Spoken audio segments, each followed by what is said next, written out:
Bismillahirrahmanirrahim. Wakafa billahi wali, wakafa billahi nasira, wakafa billahi siba, wakafa billahi kila, wakafa billahi hadi nasira, wakafa billahi kafitrubi ibada ya bihi basira. Wakafa Allahu mu'minina kitaba kana Allahu aziza fasakatullahu wa huwa samiul alim.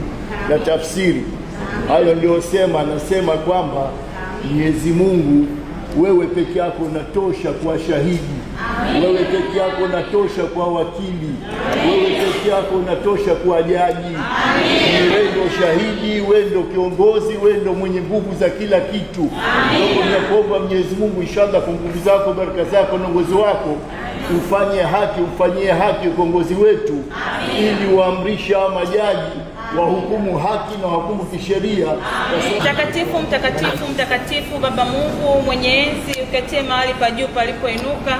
Tunakushukuru kwa ajili ya siku njema ya leo, ambao Bwana umetupa kibali cha kusogea tena mahali hapa katika mahakama hii kwa ajili ya kesi ya mwenyekiti wetu. Baba Mungu mwenye enzi, Baba wa rehema, neno lako linasema kwamba moyo wa mfalme uko mikononi mwako, nao uelekeza katika njia uipendayo.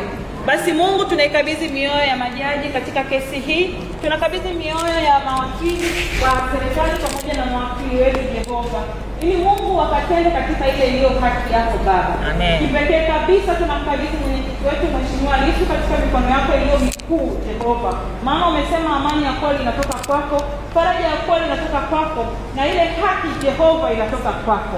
Tazama mwenyekiti wetu katika magumu yote, amekuwa mtu mwema, asiyekasirika, asiyelalamika wala kusononeka katika mahakama hii, hata alipopita katika magumu.